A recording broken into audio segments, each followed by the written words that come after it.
Oração. Capítulo 30. A oração do Senhor. Portanto, vós orareis assim. Mateus 6, verso 9. A oração do Senhor foi dada 2 vezes pelo nosso Salvador. Primeiro à multidão no Sermão da Montanha, e outra vez só aos discípulos meses mais tarde. Eles tinham estado longe do seu Senhor por um breve período, quando, ao voltarem, o encontraram absorto em comunhão com Deus. Parecendo alheado da presença deles, Jesus continuou a orar em voz alta. Um brilho celeste irradiava da face do Salvador. Parecia mesmo encontrar-se na presença do invisível, e havia um vivo poder nas suas palavras, o poder de alguém que fala com Deus. O coração dos discípulos foi profundamente comovido enquanto escutavam. Tinham observado quão frequentemente Jesus passava longas horas em solitária comunhão com o Pai. Passava os dias a servir as multidões que se comprimiam à sua volta e a revelar os traiçoeiros sofismas dos rabis. Esse incessante labor deixava-o muitas vezes tão exausto que a sua mãe, os seus irmãos e até mesmo os discípulos receavam que a sua vida fosse sacrificada. Mas, ao voltar das horas de oração que encerravam o afadigado dia, notavam na sua fisionomia uma expressão de paz, uma sensação de refrigério, que parecia impregnar a sua presença. Jesus saía cada manhã depois de passar horas com Deus para levar aos homens a luz do céu. Os discípulos relacionaram essas horas de oração ao Pai com o poder das suas palavras e obras. Agora, ao escutarem as suas súplicas, sentiram o coração encher-se de respeito e de humildade. Quando ele acabou de orar, foi com certa convicção da sua profunda necessidade que exclamaram: Senhor, ensina-nos a orar. Lucas 11, verso 1. Jesus não lhes apresenta nenhuma nova forma de oração. Aquilo que já anteriormente lhes ensinara, repete agora, como se lhes quisesse dizer: vocês devem compreender o que já vos dei. Isso encerra uma profundidade de sentido que vocês ainda não sondaram. Porém, o Salvador não nos limita ao emprego exato dessas palavras. Identificado com a humanidade, apresenta o seu próprio ideal de oração. Palavras tão simples que podem ser adotadas por uma criancinha, e todavia tão compreensivas na sua amplitude, que o seu significado nunca poderá ser inteiramente apreendido pelas maiores inteligências. É nos ensinado chegar a Deus com o nosso tributo de ação de graças, dar a conhecer as nossas necessidades, confessar os pecados que cometemos e reclamar a sua misericórdia em harmonia com a sua promessa. Quando orardes, dizei: Pai Nosso. Lucas 11, verso 2. Jesus ensina-nos a chamar ao seu Pai nosso Pai. Ele não se envergonha de nos chamar irmãos. Hebreus 2, verso 11. Tão pronto, tão ansioso está o coração do Salvador para nos acolher como membros da família de Deus, que logo nas primeiras palavras que devemos usar ao aproximarmos-nos dele, dá-nos a certeza da nossa relação divina. Pai Nosso. Aí se encontra o anúncio dessa admirável verdade, tão repleta de ânimo e conforto, de que Deus nos ama assim como ama o seu Filho. Foi isto que Jesus disse na última oração que fez pelos seus discípulos: Tu os tens amado a eles como me tens amado a mim. João 17, 23. O mundo que Satanás tem reivindicado e sobre o qual tem governado com tirania cruel, foi por meio de uma grande realização envolvido pelo Filho de Deus com seu amor, pondo-o novamente em ligação com o trono de Jeová. Querubins e serafins, bem como as inumeráveis hostes de todos os mundos não caídos, entoaram cânticos de louvor a Deus e ao Cordeiro, ao estar assegurado esse triunfo. Regozijaram-se por a raça caída ter sido aberto o caminho da salvação, e por a terra poder ser redimida da maldição do pecado. Quanto mais não deveriam regozijar-se aqueles que são os objetos de tão espantoso amor. Como podemos estar em dúvida e incerteza e sentir que somos órfãos? Foi em benefício dos que tinham transgredido a lei que Jesus tomou sobre si a natureza humana, Ele tornou-se como nós, a fim de podermos ter perene paz e segurança. Temos um advogado nos céus e quem quer que o aceite como salvador pessoal não é deixado órfão a carregar o fardo dos próprios pecados. Amados, agora somos filhos de Deus. Ora, se somos filhos, somos também herdeiros, herdeiros de Deus e co-herdeiros com Cristo. Se é certo que com ele sofremos, também com ele seremos glorificados. Romanos 8:17. Ainda não é manifestado o que havemos de ser, mas sabemos que quando ele se manifestar, seremos semelhantes a ele, porque assim como é, o veremos. 1 João 3:2. O primeiro passo ao nos aproximarmos de Deus é conhecermos o amor que ele nos tem e crermos nesse amor. 1 João 4:16. Pois é pela atração do seu amor que somos induzidos a ir a ele. A percepção do amor de Deus opera a renúncia do egoísmo. Ao chamarmos Deus nosso Pai, reconhecemos todos os seus filhos como nossos irmãos. Somos todos parte da grande teia da humanidade, todos membros de uma só família. Nas nossas orações devemos incluir os nossos semelhantes e a nós mesmos. Ninguém ora corretamente se procura uma bênção unicamente para si. Jesus disse que o Deus infinito nos dá o privilégio de nos aproximarmos dele, chamando-lhe de Pai. Entendam tudo o que isto implica. Nenhum pai terreno apelou alguma vez tão fervorosamente a um filho errante como aquele que vos criou apela ao transgressor. Nenhum amorável interesse humano alguma vez acompanhou o impenitente com tão ternos convites. Deus mora em toda a habitação.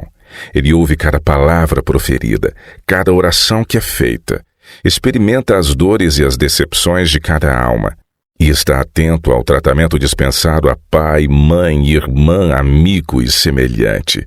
Ele cuida das nossas necessidades, e o seu amor, a sua misericórdia e graça estão continuamente a fluir para satisfazer a nossa penúria.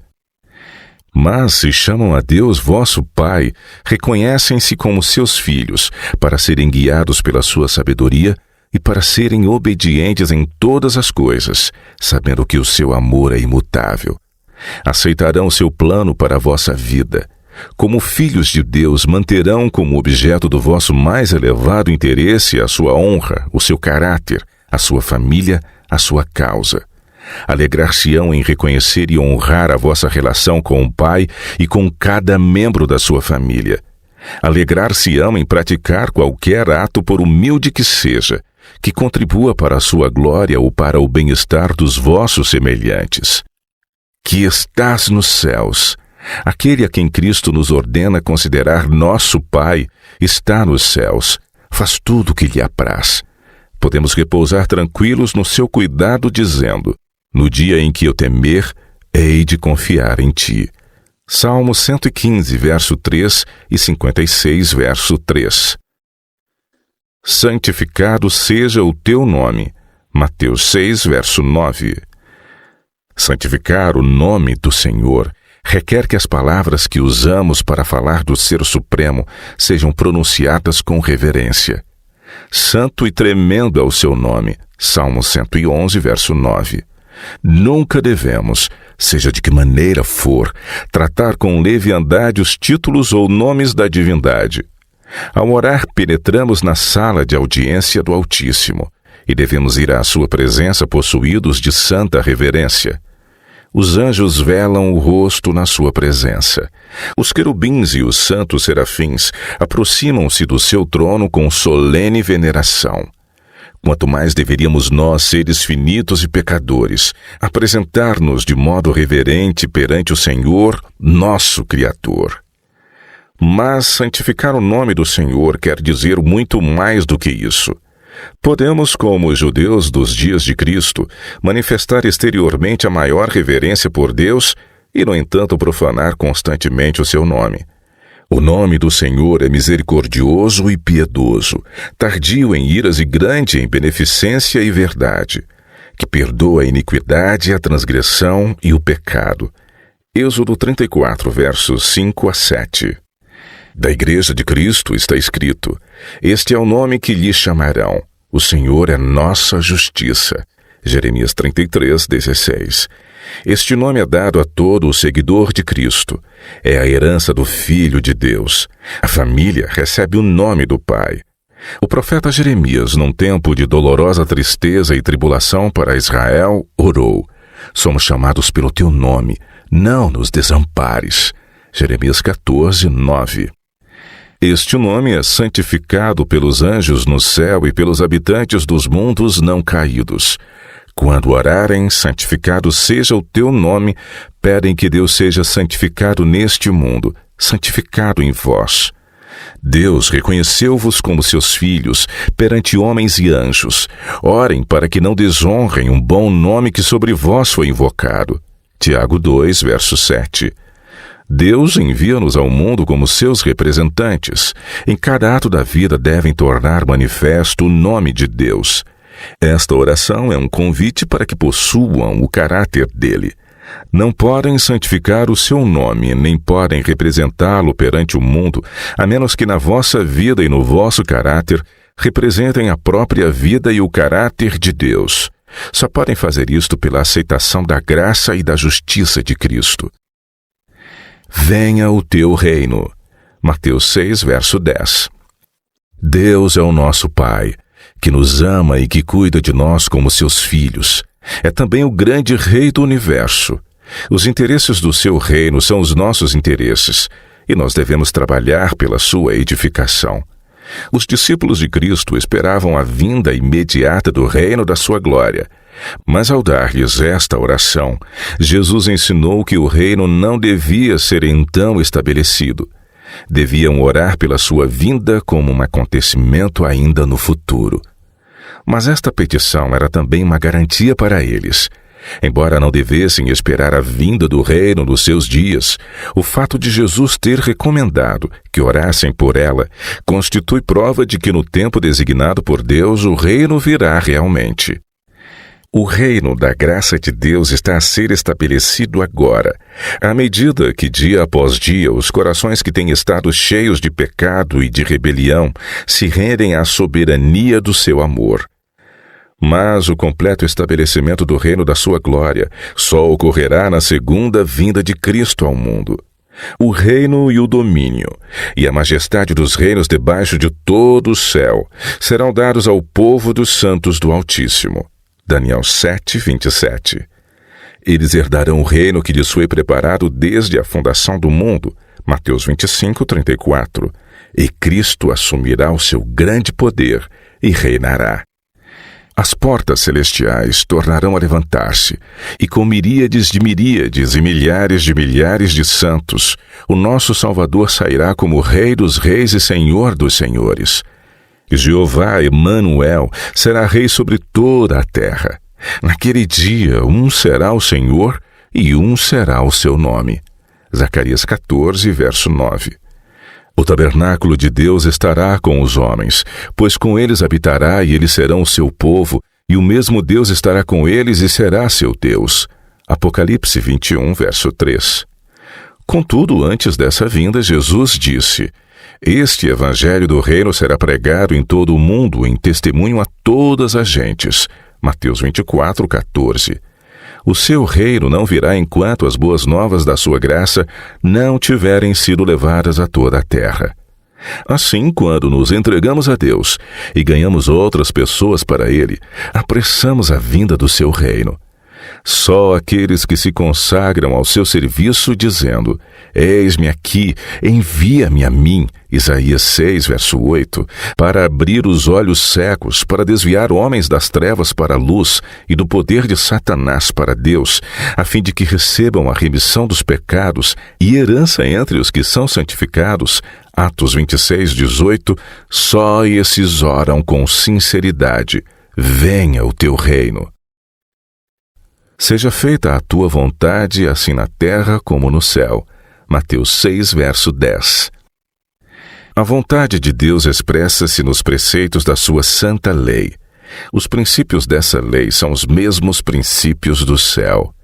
Os anjos celestes não atingem mais alto conhecimento do que saber a vontade de Deus. E fazer a sua vontade é o mais elevado serviço em que se possam ocupar as suas faculdades. Todavia, no céu, o serviço não é prestado com o espírito de legalismo. Quando Satanás se revoltou contra a lei de Deus, a ideia de que existia uma lei ocorreu aos anjos quase como despertar para uma coisa em que não se tinha pensado. No seu ministério, os anjos não são considerados como servos, mas como filhos. Existe perfeita unidade entre eles e o seu Criador. A obediência não lhes é pesada. O amor a Deus torna o seu serviço numa alegria. Assim, em todos aqueles em quem Cristo, a esperança da glória, habita, ecoam as suas palavras: deleito-me em fazer a tua vontade, ó Deus meu. Sim, a tua lei está dentro do meu coração. Salmo 40, verso 8. A petição: seja feita a tua vontade, assim na terra como no céu, é uma oração para que o reino do mal termine na terra, para que o pecado seja destruído para sempre e o reino da justiça seja estabelecido. Então na terra como no céu se cumprirá todo o desejo da sua bondade. 2 Tessalonicenses capítulo 1, verso 11. O pão nosso de cada dia nos dá hoje. Mateus 6, verso 11. A primeira metade da oração que Jesus nos ensinou refere-se ao nome, ao reino e à vontade de Deus, que o seu nome seja honrado, o seu reino estabelecido e a sua vontade cumprida. Depois de terem tornado o serviço de Deus na primeira coisa do vosso interesse, podem pedir com confiança que as vossas próprias necessidades sejam supridas. Se renunciarem ao próprio eu, entregando-vos a Cristo, são membros da família de Deus e tudo quanto há na casa do vosso Pai vos pertence. Todos os tesouros de Deus vos estão franqueados, tanto o mundo que agora existe como o por vir. O ministério dos anjos, o dom do seu Espírito, os labores dos seus servos, tudo é para vós. O mundo, com tudo o que nele há, pertence-vos, desde que seja para vosso benefício. A própria inimizade do maligno demonstrar-se-á uma bênção na disciplina que vos proporciona para o céu. Se vós sois de Cristo, tudo é vosso. 1 Coríntios 3, versos 23 e 21. Mas são como uma criança, a quem ainda não se pode confiar a administração da sua herança. Deus não vos entrega a vossa preciosa possessão para que Satanás, com seus astutos ardis, não vos engane como fez com o primeiro par no Éden. Cristo mantém-na para vós fora do alcance do destruidor. Como a criança, receberão dia a dia o suficiente para a necessidade diária. Cada dia devem orar: o pão nosso de cada dia nos dá hoje. Não desanimem se não têm o suficiente para amanhã. Tenha a garantia da sua promessa. Habitarás na terra e verdadeiramente serás alimentado. Diz Davi: fui moço e agora sou velho, mas nunca vi desamparado o justo, nem a sua descendência mendigar o pão. Salmo 37, verso 3 e 25. O Deus que mandou os corvos alimentar Elias junto ao ribeiro de Querite não passará por alto um dos seus filhos fiéis e abnegados. A respeito daquele que anda em justiça está escrito: o seu pão lhe será dado, as suas águas são certas. Isaías 33, 16. Não serão envergonhados nos dias maus, e nos dias de fome se fartarão. Salmo 37, 19. Aquele que nem mesmo a seu próprio filho poupou, antes o entregou por todos nós, como nos não dará também com ele todas as coisas? Romanos 8, 32. Aquele que aliviava os cuidados e as ansiedades da sua mãe viúva e que a ajudava a prover a casa de Nazaré, simpatiza com todas as mães na sua luta para prover alimento para os filhos. Aquele que se compadeceu das multidões, porque andavam desgarradas e errantes, Mateus 9:36, ainda se compadece dos pobres sofredores. A sua mão está estendida para eles numa bênção, e na própria oração que ensinou aos seus discípulos, ensina-nos a lembrarmos-nos dos pobres. Quando oramos, o pão nosso de cada dia nos dá hoje, pedimos para outros e também para nós próprios. Reconhecemos que aquilo que Deus nos dá não é só para nós. Deus dá-nos em depósito para que possamos alimentar os famintos. Na sua bondade, providenciou para os pobres. Salmo 68, verso 10. E diz: quando deres um jantar ou uma ceia, não chames os teus amigos, nem os teus irmãos, nem os teus parentes, nem vizinhos ricos. Mas, quando fizeres convite, chama os pobres, aleijados, mancos e cegos, e serás bem-aventurado, porque eles não têm com que te recompensar, mas recompensado te será na ressurreição dos justos. Lucas 14, versos de 12 a 14. Deus é poderoso para fazer abundar em vós toda a graça, a fim de que, tendo sempre em tudo toda a suficiência, abundeis em toda a boa obra. 2 Coríntios 9, verso 8. O que semeia pouco, pouco também ceifará. E o que semeia em abundância também ceifará. Verso 6. A oração pelo pão de cada dia inclui não só o alimento para sustentar o corpo, mas também o pão espiritual que nutrirá a alma para a vida eterna. Jesus ordena-nos: trabalhai não pela comida que perece, mas pela comida que permanece para a vida eterna. João 6, 27. Ele diz: eu sou o pão vivo que desceu do céu. Se alguém comer deste pão, viverá para sempre. Verso 51. O nosso Salvador é o pão da vida, e é através da contemplação do seu amor, recebendo-o no coração, que nos alimentamos do pão que desceu do céu. Recebemos Cristo através da sua palavra, e o Espírito é dado para esclarecer a palavra de Deus ao nosso entendimento, impressionando o nosso coração com as suas verdades. Assim, cada dia, ao lermos a sua palavra, Deus enviará o seu Espírito para nos revelar a verdade que nos vai fortalecer para as necessidades do dia. Deus tem um objetivo a cumprir para o nosso bem ao ensinar-nos a pedir cada dia aquilo de que necessitamos, tanto as bênçãos temporais como as espirituais. Deus deseja que reconheçamos a nossa dependência do seu cuidado constante, pois procura atrair-nos para a comunhão com Ele.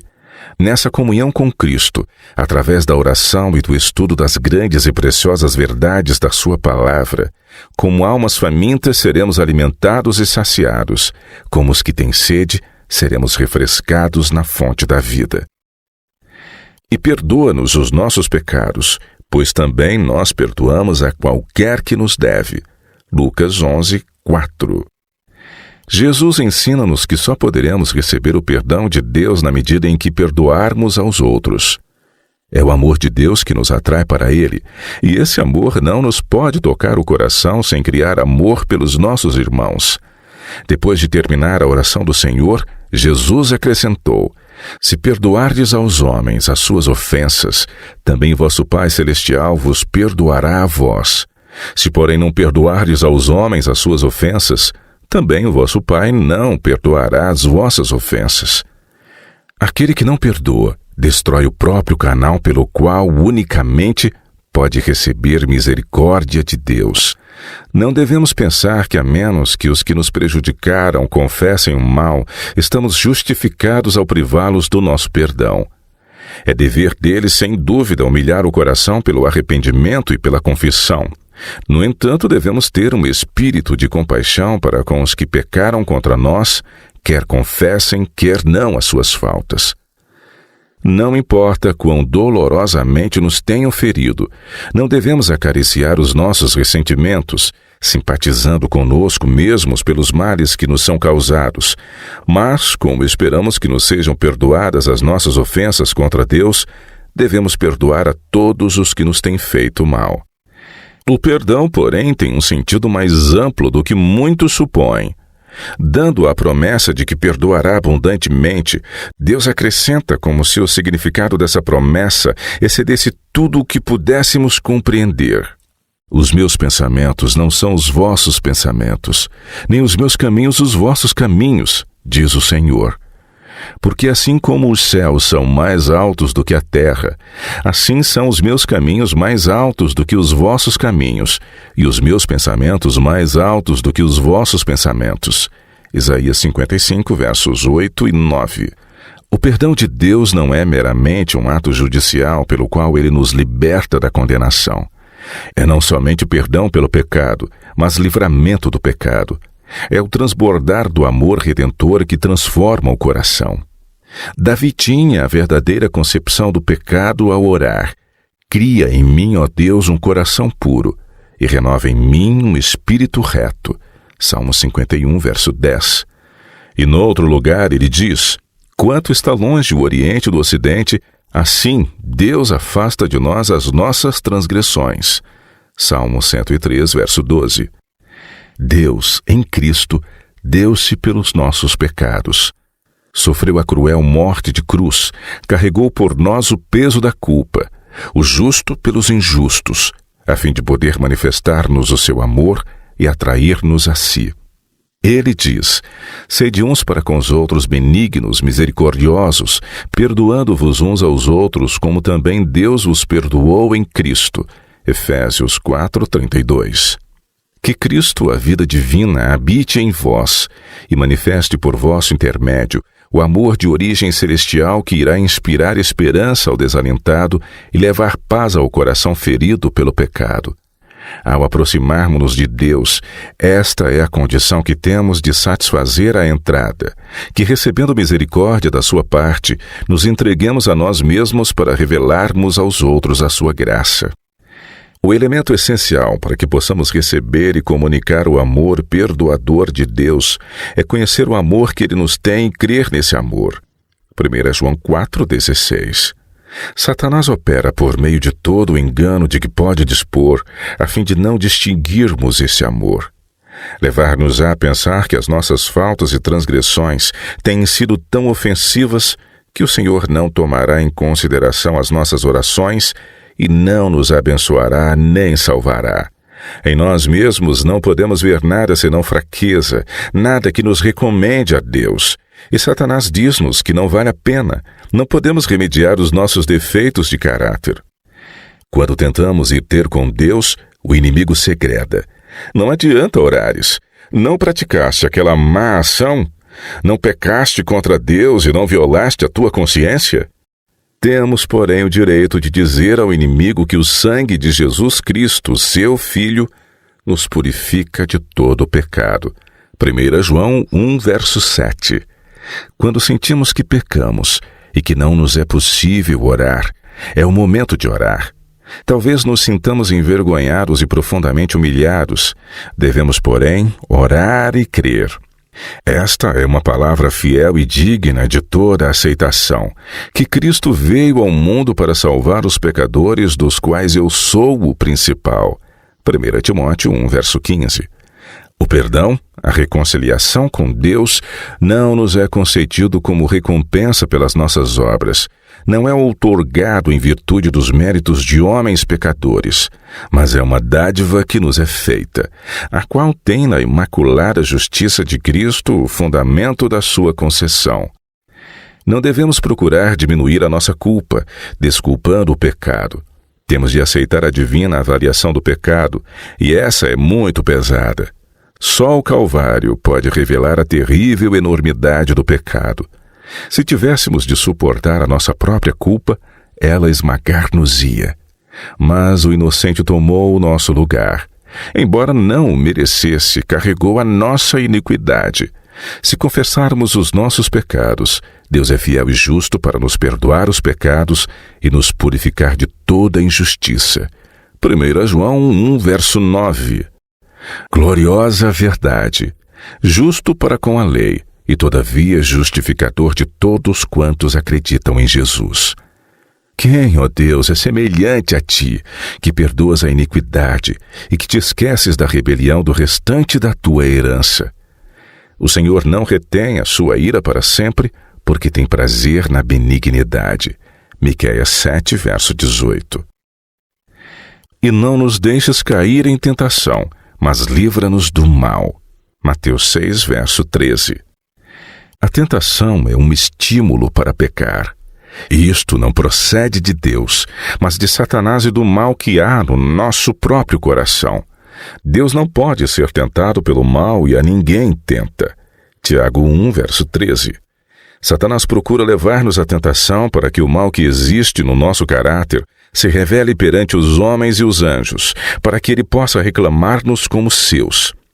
Na simbólica profecia de Zacarias, vê-se Satanás à direita do anjo do Senhor a acusar o sumo sacerdote Josué, que tem as vestes sujas, e a resistir à obra que o anjo deseja fazer em favor de Josué. Esta cena exemplifica a atitude de Satanás para com todo aquele a quem Cristo busca atrair para si. O inimigo induz-nos ao pecado e depois acusa-nos perante o universo celeste como indignos do amor de Deus. Mas o Senhor disse a Satanás: "O Senhor te repreenda, ó Satanás. Sim, o Senhor que escolheu Jerusalém te repreenda. Não é este um tição tirado do fogo?" E disse a Josué: "Eis que tenho feito com que passe de ti a tua iniquidade, e te vestirei de vestidos novos." Zacarias 3, versos de 1 a 4. Deus, no seu amor, procura desenvolver em nós as preciosas graças do seu Espírito.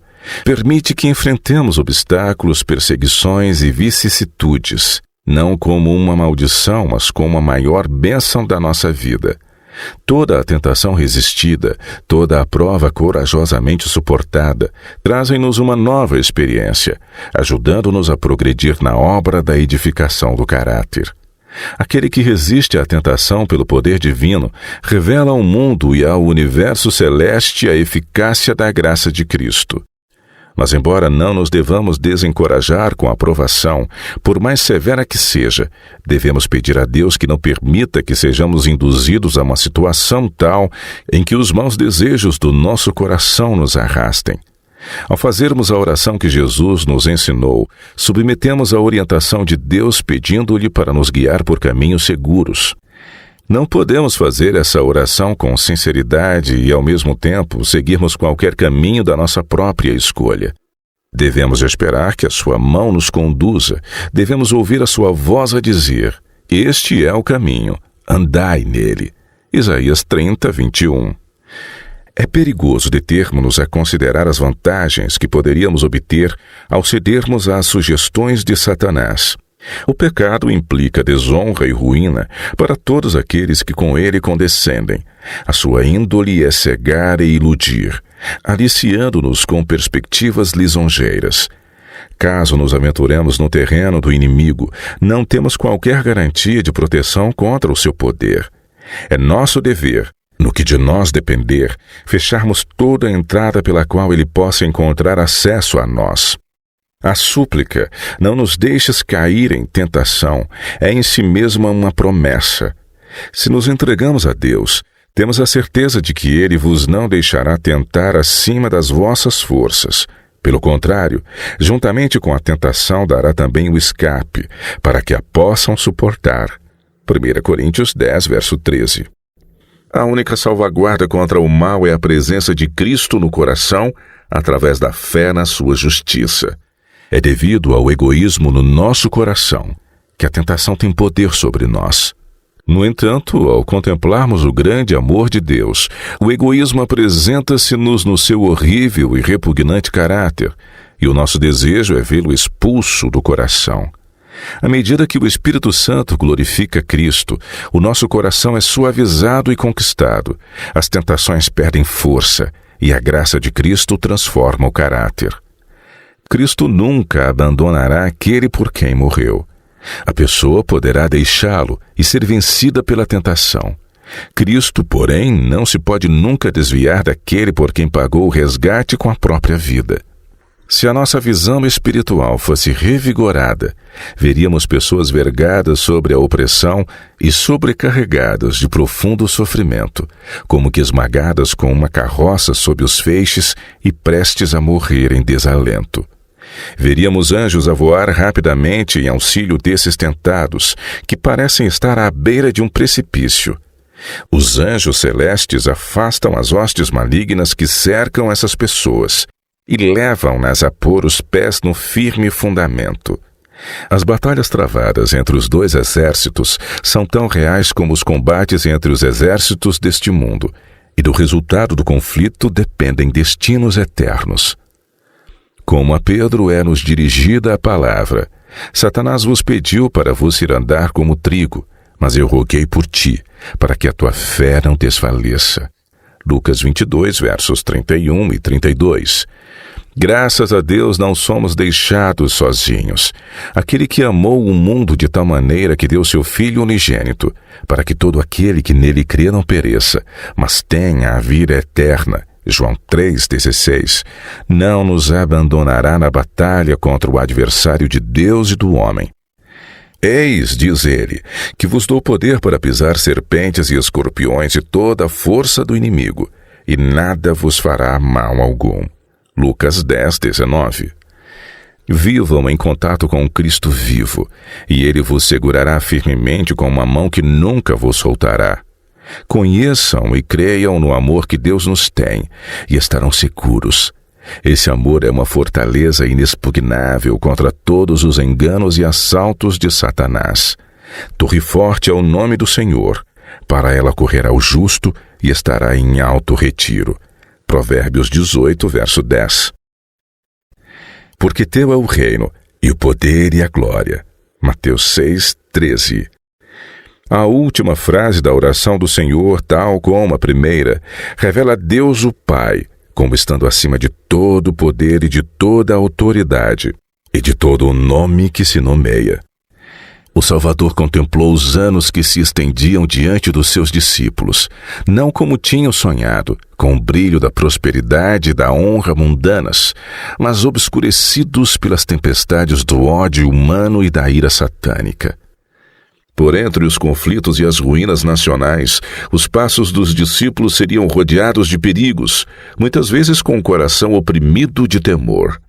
Eles veriam Jerusalém reduzida à desolação, o templo arrasado, o seu culto acabado para sempre, e Israel disperso por todas as terras, quais náufragos numa praia deserta. Jesus disse: E ouvireis de guerras e rumores de guerras. Se levantará nação contra nação, e reino contra reino, e haverá fomes e pestes e terremotos em vários lugares. Mas todas estas coisas são o princípio de dores. Mateus 24, de 6 a 8.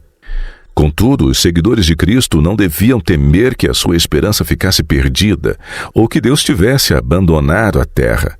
O poder e a glória pertencem àquele cujos grandes desígnios continuariam a avançar sem impedimentos rumo à consumação. Na oração que expressa suas necessidades diárias, os discípulos de Cristo foram guiados a olhar acima de todo o poder e domínio do mal para o Senhor seu Deus, cujo reino domina sobre todos e que é seu Pai e seu amigo eternamente. A ruína de Jerusalém era um símbolo da ruína final que assolará o mundo. As profecias que tiveram seu cumprimento parcial na queda de Jerusalém têm uma aplicação mais direta nos últimos dias. Encontramo-nos no limiar de grandes e solenes acontecimentos. Acha-se diante de nós uma crise como o mundo nunca testemunhou. E quão doce é para nós, como foi para os primeiros discípulos, a certeza que nos é dada de que o reino de Deus domina para sempre. O programa dos eventos futuros está nas mãos do nosso Criador. A majestade do céu tem a seu cargo o destino das nações, bem como os interesses da sua igreja. A todo o instrumento na consecução dos seus planos, como a Ciro outrora, o divino instrutor diz: Eu te cingirei ainda que tu não me conheças. Isaías 45, verso 5. Na visão do profeta Ezequiel, sob as asas do querubim havia a aparência de uma mão.